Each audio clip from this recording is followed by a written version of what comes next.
Twin suns bled copper across the canyon as Elias Rourke banked his salvage cutter, Freya's Reckoning, toward the boneyard below. Shards of star steel littered the dunes like broken mirrors, every glint whispered profit or death, sometimes both. The ship's AI, Mona, hummed in his ear, radiation nominal. Winds rising. Advisory, set down within 8 minutes. He smirked. Since when do I listen to good advice? Landing struts kissed sand with a hiss. Heat rippled off the hull while Elias slid down the ramp, boots crunching through a crust of pink, nightbloom lilies. Their petals folded at daylight yet still exhaled a faint, bitter scent. He swept the horizon, no raiders, no drones, only rust-colored cliffs blocking comms with orbit. Perfect cover for a quick extraction. The target lay 10 meters under. Mona projected a holographic pit, blue contours flickering above the flowers. Confederacy brokers had promised a Nyxari black box, probably loaded with psionic telemetry worth enough to clear his docking debt at New Carthage Station. Elias powered the vibro-auger and drilled. At 4 meters the auger hit something softer than sand. Sensors spiked, biosign faint, but present. He froze. The desert was supposed to be dead. Pounding memories, marines screaming, the armistice broadcasts, corpses glowing under Nyxari spores flashed before he blinked them away. Mona, confirm. Is that alive? Carbon matrix, 94% match to Nyxari physiology. Vital signs deteriorating. Protocol shouted step back, call biohazard. The next transport sat 40 hours away. Surrendering a maybe-living soul to some faceless bureau? Not happening. He widened the trench, fingers stinging as the sun roasted his suit's seams. Sand fell away, revealing an oblong cocoon organic, silver veins shimmering beneath translucent chitin. Hair-fine filaments tethered it to the ground like roots. Elias knelt, pulse thundering. Within the shell floated a figure, slender, limbs folded, skin pale as moonlight. Mona, life support. Failing. Cryocycle corrupted 30 seconds before irreversible cellular collapse. Then we break the rules. He drew his plasma knife, slid the blade along a natural seam. The shell parted with a wet sigh, cold mist spilling over his gloves. A woman tumbled into his arms. She weighed almost nothing, wrapped in torn stasis bandages that clung like frost. Silver lashes fluttered, liquid mercury eyes fixed on him. He expected the infamous Nyxari pheromone punch. Stories said one breath could drop a platoon, but only a cool tingle danced across his skin. She tried to speak. No sound came. Elias pulled off a glove, pressed 2 fingers to her throat. Pulse. Weak, erratic. He hesitated a heartbeat, then removed the other glove and clasped her hand. Shock flooded her gaze. Her voice emerged as a fractured whisper. You mustn't touch me, human. He squeezed gently, ignoring the instinct to recoil. Too late for that warning. Her fingers, surprisingly strong, refused to release him. Sirens blared in his visor. Mona again. Orbital signature detected. Nyxari Purity Dreadnought, hull ID in violet skies. ETA 10 minutes. Elias cursed. Of course. Can't just be scavengers. He scooped the woman onto an antigrave sled, clipped a thermal cloak around her fragile shoulders, and sprinted toward the cutter. Mechanical lilies snapped open behind them, barbed petals spraying neurospores. External hazard rising, Mona warned as spores hissed against his suit. Elias ducked, sled skimming over sand. The cutter's ramp slammed up the moment his boots cleared the threshold. Inside, he laid her on the medcot. Filters roared as the ship sealed. She watched every motion, pupils dilating like eclipses. Name? He asked, disinfecting a scalpel. Lythra, she managed. The consonants chimed, each syllable carrying an eerie harmonic. I'm Elias. We'll keep formal introductions short until we're not being hunted. He injected polyglucose, linked her vitals to the console. Readings fluttered, neurochemistry exotic, yet stabilizing. The comm cracked, an icy tenor filled the cabin. This is High Inquisitor Varix Soljayan of the Purity Order. Terran vessel, release the seer at once or face eradication. Lythra flinched. A single tear, gleaming silver, traced her cheek. My brother. Figures, Elias muttered. He opened the outbound channel. Inquisitor, appreciate your concern, but the lady seems safer with me right now. Static hissed, followed by a measured reply. Contamination spreads through insolence. Surrender and I may euthanize you swiftly. Elias cut the feed, hands dancing over thrusters. Engines howled, the cutter clawed skyward. Through the viewport, a dagger-shaped dreadnought punched through cloud layers, flanked by interceptors. Mona projected firing cones, all pointed straight at them. Evasive pattern Delta, Elias ordered. The cutter rolled, plasma lances sliced empty air. Gravity slammed him sideways. Lythra gasped as straps strained across her chest. She gripped his wrist. Your species cannot survive prolonged contact with ours. Why are you risking this? Been asking myself that since I woke up this morning. He flashed a crooked grin. Maybe I like impossible odds. Her lips trembled, half fear, half wonder. Then accept my guidance. There is a place beneath these sands, a temple ship. If we reach it, I can stop Varix. Temple ship. The salvage maps show nothing. It hides beneath living code. Only a seer may open it. Her voice steadied, urgency threading each note. Help me, and your people might never fear ours again. Mona chimed. Course plotted to subsurface coordinates provided by passenger. Entry vector requires atmospheric re-entry in 5 minutes. Didn't you want to leave this rock? Elias asked. Plans evolve. He angled the nose downward. Ion flak peppered the shields, alarms screeched. Heat washed through the cockpit as they punched into lower strata. Wind shear buffeted the frame, but the old cutter held. Lythra watched him fly, eyes reflecting instrument light. Your heartbeat, she murmured, is louder than his entire armada. Good. Means I'm still alive. The canyon reappeared beneath afternoon glare. Elias throttled back, retrojets sprayed dust across lilies. Thrusters cooled, settling them beside the original dig site as Varix's warship loomed overhead like a thunderhead carved from obsidian.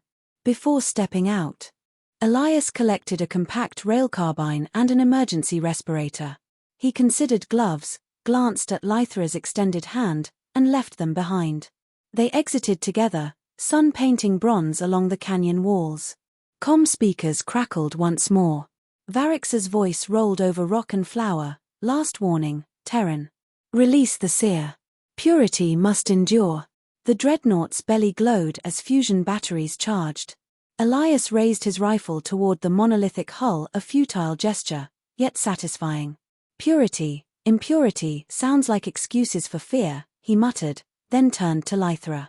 Lead the way, princess. She did not correct the title. Instead she tightened her grip, guiding him toward a cliffside where lilies grew in an impossibly perfect circle. At the center, sand sagged under their weight, revealing an iris of metallic petals. With shaky fingers she traced a sigil, the ground pulsed, petals unfurling to expose a spiraling ramp bathed in blue light. Far above, the dreadnought's cannons reached critical charge. Mona's distant voice chirped through Elias's earpiece, orbital strike imminent. Yeah. He guided Lythra onto the ramp. Tell the universe to hold its fire until we're underground. The petals closed behind them, sealing out sunlight and war. A last echo of Varix's ultimatum bounced off the canyon walls, unanswered. The humming of the cutter's med bay was almost soothing. Almost. Elias sat beside the narrow cot, watching Lythra's breathing. Shallow, rhythmic, each inhale a quiet defiance against everything chasing them. His hand hovered above hers, not touching now, but remembering. Mona's voice crackled low. Blood analysis complete. Hit me. Subject Lythra, Nyxari Seer class genome, actively shedding nanosymbionts into cabin atmosphere. Biofilters can't fully contain exposure. Your blood now carries fragments. Elias blinked. And that's lethal? Unknown. Previously assumed so. He exhaled, leaned back. Assumptions are breaking a lot lately. Lythra stirred. Her eyes opened slowly, twin pools of shifting silver. No panic, no hostility, just curiosity and something gentler beneath. You stayed, she said. Didn't plan to. She sat up, winced slightly. Yet you did. Bad habit. He stood, offered her a rehydration capsule. Drink this before your system shuts down again. She accepted it with quiet precision. You risked your life touching me. Twice now. You shouldn't have. And yet, he said, tilting his head, here we are. Both breathing. She watched him a moment, then looked away. That's not supposed to happen. Well, he said, moving to the cockpit, I'm not great at following rules, ask any ex-girlfriend, or command officer. He gestured toward the nav display. Explain something to me. What exactly is this temple ship you want to reach? Lythra stood, wrapping the thermal cloak tighter around her. She moved slowly, Bones still remembering stasis. The temple isn't just architecture. It's encoded consciousness, Nyxari history etched into living alloy. Our past, our secrets. And our future. If I access its core, I can erase Varix's override protocol. He can't trigger mass purge without the temple's compliance. Your brother wired your entire species to follow orders through a ship. He corrupted the Seer network. It was supposed to be harmony. He made it obedience. Her fingers curled into fists. He fears what we could become. Especially if we change. Change how? Her eyes locked with his. By surviving contact. With you. Elias's mouth twitched. You saying we're the first? I'm saying we were told it was fatal. That we were incompatible. And yet, my cells are stabilizing and yours are adapting. Lucky us. No. Designed. She stepped closer. Seers were created to link across species. Our bodies were engineered for connection. The Order buried that truth. He let that sit between them, the weight of it heavier than the air. If that's real, you realize what that means. For both our people. She nodded. Which is why Varix will kill us before anyone hears it. A proximity alert flared red on the console. Mona's voice came fast and flat, multiple heat signatures inbound. Atmospheric skiffs, human-built. Weapon signatures, Corsair class. Elias swore under his breath. Bounty hunters. Lythra's eyes narrowed. Your kind. Freelancers. Work for anyone who pays. Including purity orders with deep pockets. The ship rocked, distant impact. Dust rattled from the bulkheads. They're disabling us, he muttered. Not destroying means they want you alive. We need to move. No kidding. He grabbed 2 satchels, tossed one to her. Supplies, food, rebreather. You're leading us to that temple. Lythra stared at him. You trust me that easily? Elias gave a half grin. You held my hand when your body thought it'd kill me. That buys trust. Another impact. The lights flickered. Elias hit the ramp release. The door blew open, scorching wind blasting sand through the hold. Outside, dunes churned beneath darkening clouds. Corsair ships hovered like vultures. They sprinted. Blaster bolts cracked overhead, igniting flowers in flashes of pink and orange flame. Lythra ducked behind a boulder, breathing fast, the cloak now blackened at the edges. Elias knelt beside her, peeked around. They'll flank us in 2 minutes. She pointed past the ridge. There's an entry gate in the stone. Half buried. That's the threshold. He nodded. Run on 3. She didn't hesitate. They broke from cover. Bolts scorched the air. One clipped Elias's shoulder, pain flared white-hot. He stumbled, caught himself, and kept going. Behind them, shouted orders, Drax's voice, recognizable from old bounty boards. They reached the gate. It was hidden under coiled flora, roots pulsing faintly with bioluminescence. Lythra pressed her palm to a carved spiral. The rock shimmered, metal flowed like liquid, splitting open into a narrow passage. Inside, she yelled. They dove in as the gate sealed, cutting off pursuit. The world fell silent, save for the slow, thudding echo of Elias's heart in his ears. He collapsed against the wall, breath ragged. Lythra crouched beside him, inspecting the burn on his shoulder. You were hit. I noticed. She tore fabric from her cloak, dabbed his skin with bioluminescent fluid that cooled on contact. This will numb it. Thanks. He studied her profile in the temple's soft glow, no longer the wounded figure from the cryopod, but something sharper, steady. Why didn't you run? She didn't look at him. Because you didn't. Elias chuckled, despite the pain. Bad habits again. They sat there, breath sinking, the air thick with unsaid things. Finally, she broke the silence. Back there, when you touched me, it didn't hurt. No. It felt like, he hesitated. Like clarity. Like a thought I'd forgotten. She nodded slowly. That's what seers were meant for. Not to dominate. To feel what others feel. Share it. Heal it. He looked down at his hand. So what happens now? We reach the core. Upload the truth. Then choose what kind of future we want. He arched a brow. You make it sound easy. It won't be, she said. But nothing worth becoming ever is. They stood, dusted themselves off, and moved deeper into the temple. Behind them, above ground, corsairs called for reinforcements. Ahead, in the pulse-lit walls, the echo of voices long extinct began to whisper again. The first steps of a different kind of war had just begun. And at its center, two hearts beat in uncertain unison. The air inside the temple pulsed, alive, responsive. Each step Elias took echoed not only through stone, but into him, like the walls were listening. Blue veins of light webbed the corridor ahead, shifting with every motion Lythra made, recognizing her.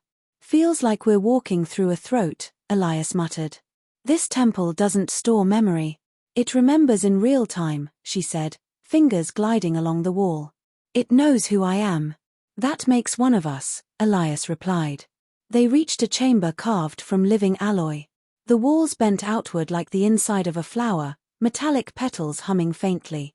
At its center stood a vertical spire, a living console with Nyxari glyphs flickering down its length. Lythra approached it and placed her palm against the surface. The glyphs burst to life, unfurling in waves. It's asking for a bond interface, she whispered. One of my choosing. Elias stepped forward.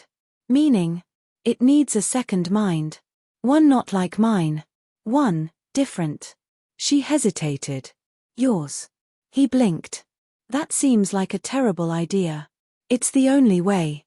This system was meant to link species, to create harmony between minds. No filter. No translation. Just thought. Elias looked at the spire, then back at her. This will connect us. Yes. No secrets. None. He exhaled. All right. Let's dance with history. She nodded once, then reached out, touching his chest, just above his heart, and guided his hand to the glyphs. The moment his skin met the surface, the room spun. A surge of pressure slammed into his mind, like diving into freezing water. He gasped, blinked, and then he wasn't in the room. He stood on a field of stars, weightless. Around him, memories bled into reality. Nyxari cities floating above oceans, human war zones riddled with smoke and screams. Pain lanced through him, not his, but hers. Isolation. Burden. Fear of her own biology. Then came his. Comrades torn apart on Nyxari soil, orders barked from cold lips, survivors weeping in burning bunkers. All of it laid bare. No shields. No denial. And in the middle of it, her hand in his again. Elias snapped back to his body, stumbling. He grabbed the edge of the spire for balance. Lythra steadied him. We're bonded. The temple's open now. The spire separated into two curved arms, revealing a descending staircase illuminated by shifting light. Before either of them could speak, Mona's voice buzzed faintly from Elias's wristcom proximity breach. Dreadnought in violet skies has begun atmospheric descent. Estimated surface strike in 12 minutes. He muttered, he's not waiting for confirmation anymore. They descended. Below, the corridor opened into the heart chamber, a vast cavern with a ceiling of pure obsidian. Holographic sigils danced midair, rotating gently like planets around a star. At the center was a massive core node, slowly pulsing, linked to hundreds of glowing tendrils. This is it, she said softly. Every seer's memory. Every override, every locked truth. All of it. She approached the node, raised her hands. Glyphs flared. Then an impact rocked the chamber. Stone and alloy groaned. Elias caught her as the shock knocked her sideways. Above, the ceiling cracked. A dull roar filtered down. Lythra looked up, horror widening her eyes. He's not just bombing the canyon. He's targeting the temple itself. Then we do this now, Elias snapped. Upload. Broadcast everything. Burn the damn silence down. She turned back to the node, lips moving. Streams of data poured into the air, wrapping the chamber in electric light. Elias kept watch toward the staircase, blaster raised, heart pounding. Another tremor. Cracks widened. Then a voice echoed across the walls, calm and cruel. You desecrate her purpose, Terran. Varix. He stepped into view, flanked by 3 armored guards. His robes trailed smoke from their entry, but he looked untouched. Unhurried. He moved like a predator, precise and sure. Elias leveled his weapon. You're late. Varix ignored him. His eyes, cold, mirror-sharp, locked on Lythra. Sister. Step away. You degrade what was once divine. She turned slowly. You lied to us. I preserved us. You imprisoned us in our own bodies. He took a step closer. You were designed to guide, not merge. Not taint your blood with Terran filth. Elias stepped in front of her. Funny. From what I saw, she's more complete than you'll ever be. Varix's nostrils flared. Then you'll both die with your heresies. He raised his hand, energy crackled from his palm. But before he could strike, Lythra surged forward, placing her bare hand on his temple. For a moment, everything froze. Then he froze, eyes wide as the bond overwhelmed him. Through her touch, he felt everything she had, Elias's laughter. His memories. His pain. Her choice. He staggered back, breathless. You, let him in. Yes, she said quietly. Because I am not your weapon. Rage twisted his features. Then neither of you will leave alive. He reached for his sidearm, but Elias fired first. The rail bolt hit Varix's shoulder, he spun and dropped behind a column. Elias dragged Lythra toward the node. We've got one chance. Can this place transmit? She pressed her hand to the final glyph. Yes. Once. Then it collapses. Do it. She did. A pulse rippled from the node, passing through them like wind. Above, the glyphs burned bright images of human and Nyxari history, interlocked truths, shared evolution, betrayal. All of it surged upward, toward every neutral relay in orbit. Transmission away, Mona confirmed. The temple shook again, louder now. Sections of ceiling began to fall. Varix's guards retreated. Varix stumbled after them, gripping his wounded arm.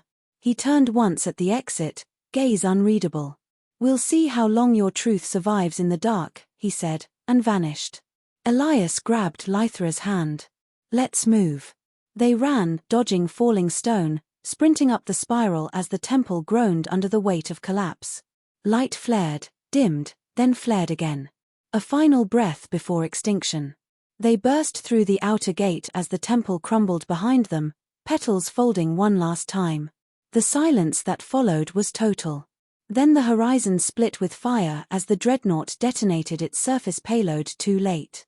And in the dust, among broken lilies, Elias and Lythra lay side by side, hearts still beating, hands clasped as the truth they'd unleashed spread far beyond the sand. Dust settled on the shattered lilies like grey snow.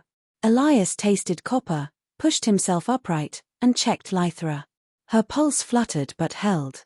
Above, the twin suns sank behind bruised clouds while the dreadnought withdrew, its bombardment abandoned once the temple's data burst flooded every relay. Still alive, he rasped. So is the truth, she answered, voice thin yet steady. A low whine approached. Corsair skiffs, Drax hadn't given up his bounty. The mercenary captain's angular ship hovered, bay doors yawning. Armor-clad silhouettes rappelled toward them. Elias slapped his wristcom. Mona, status? Cutter functional but pinned under debris 30 meters east. Flight systems 93%. Spin the engines, he ordered. We'll bring the wreck to you. He hauled Lythra to her feet, She leaned, refusing to release his arm. They limped toward the smoking hulk of the Freya's reckoning, skiffs fanning out behind. Blaster fire cracked. Sand geysered at their heels. Elias pivoted, laid suppressive bursts, buying seconds. Lythra guided him around a boulder, tiny arcs of silver energy sparking from her palms, remnants of seer power. She hissed, clutching her side. The bond had drained her. They reached the cutter's crumpled ramp. Mona had pried it open with servo arms. Inside, the cockpit lights glowed like a promise. Drax's amplified voice boomed across the dunes. Hand over the seer, Rourke, and you walk away rich. Keep running, and I sell what's left of you to whichever lab pays highest. Elias spat blood. Option 3, I put you in the ground. He ushered Lythra up the ramp, sealed the hatch, and dropped into the pilot's seat. Engines coughed, then roared alive. Mona displayed a damage overlay, thrusters amber, nav array red, reactor core fractured. Sustained flight for 10 minutes, then containment will fail. 10 minutes is a lifetime. He powered vertical lift. The cutter rose, wobbling, sand swirling below. Drax's skiffs surged upward, cannons flashing. Shields flared, buckling. Elias grimaced. Mona, vent auxiliary coolant through port exhaust, make us look like we're dying. Strategic deception acknowledged. A plume of white vapor burst from the left engine. The cutter lurched, feigning a stall. Skiffs closed in, greedy for a crippled prize. Ready microjump? Elias asked. Calculating. Range limited to suborbital, Mona replied. Plot us to the high stratosphere, 30-second window. Lythra gripped his shoulder. The reactor can't handle a jump. It won't have to for long. He flicked switches. Brace. Skiffs locked grapplers, magnetic hooks clanged against the hull. Elias slammed the jump triggers. Space folded, vision smeared, then unspooled. The cutter flashed into the upper atmosphere, purple lightning crackling across the cockpit glass. Drax's ships, still tethered, were ripped apart by sheer forces, debris spiraling into the troposphere like fireworks. Alarms shrieked, reactor overheat. Mona intoned, containment breach in 80 seconds. Below, horizon curved, stars pricking the dark. A derelict Nyxari courier drifted nearby, lifeboats long gone, hull intact. New plan, Elias panted. We ditch. He angled the cutter toward the courier, opened the cargo ventral doors. Gale force wind tore through the bay. Lythra secured 2 rebreather masks, tossed one to him. Can we reach their airlock? We don't need to. We just need to be close. He grabbed an EVA line, clipped it to her harness, and to his own. With a last look at the failing consoles, he hit depressurization. The bay doors yawned. They leapt. 0G swallowed them. The cutter, engines shrieking, accelerated away, reactor glowing white. Elias reeled the tether, guiding them toward the courier's scarred hull. Magnetic boots kissed metal. 40 kilometers behind, the Freya's reckoning blossomed into silent blue light, reactor imploding in a miniature nova that vaporized the last of Drax's pursuit. The courier's manual hatch resisted, then yielded. Stale air greeted them. Emergency lights flickered. Inside, metallic corridors echoed with emptiness. Elias sealed the hatch, collapsed against the wall, lungs burning. Lythra knelt, placing her forehead to his. Shared breaths steadied. Mona's voice chimed through wrist comms, signal piggybacking on his suit. I transferred core routines to your implants during ejection. Minimal functions online. Welcome aboard, Elias whispered. Lythra traced the courier's control console. Engine status? Power cells at 17%, Mona answered. Enough for gravity boost to Alio station, neutral territory. Plot it, Elias said, forcing himself up. As Mona calculated, comm chatter flooded local space, news relays replaying fragments from the temple broadcast. Human and Nyxari anchors shouted over one another, airing footage of Lythra's hand in Elias's, ancient truths revealed, riots against purity enclaves, Terran senators demanding inquiry. He and Lythra exchanged a look that said everything. The galaxy was already changing. A private channel blinked. Unmarked origin. He opened it. Varix's face filled the display, pale, bandaged, eyes smoldering. You shattered millennia of order. Good afternoon to you too, Elias replied. I could have annihilated you, yet I withdrew. Consider that mercy. Mercy? Lythra stepped forward. You murdered the bond we were meant to share. Varix's gaze softened by a fraction. Sister. I saw your memories. The connection, it was beautiful and it terrified me. He exhaled. I cannot follow the old course, but nor can I walk yours. I propose a cease hunt. For now. Elias crossed his arms. You'll pardon us if we want that in writing. You have my word. Varix raised a data crystal. And a gift, a shield frequency that will hide your ship from order sensors. Transmitting. Elias felt Lythra sway. Trusting Varix was folly, and yet, the code came through, clean. She spoke quietly. Thank you, brother. Find your own path. One not paved with fear. The channel closed. Mona overlaid the new frequency, hull signatures blurred from regional scans. Elias set coordinates for Alio Station, a cobalt blue moon ringed by trading spires. He engaged sublight thrusters. The courier glided into a lane of stardust. Silence settled until Lythra spoke. When we disembark, what then? We've become symbols neither side understands. Symbols can move crowds, he said, but people change things. He glanced at their joined hands. We keep showing them it's possible. She smiled, tired, luminous. Ambassadors of the Living Treaty. Has a ring. A ping sounded, a dispatch from Alio's governance requesting audience with the bonded. Offers of asylum, negotiations, press conferences. Elias laughed softly. We should practice speeches. Later. She tugged him to the viewport. They stood together, watching nebula light bathe the battered courier. Stars wheeled beyond like scattered jewels, vast and indifferent, yet somehow welcoming. He felt her heartbeat through the bond, steady, resolute. What do you hear? She asked. He listened, eyes closed. Promise. She leaned against him. Then let the galaxy listen, too. Engines hummed, charts unfolding toward a horizon no purge code could ever cage. And between those infinite fires, two hands remained clasped, unafraid, unbroken, ready to write laws no tyrant could erase.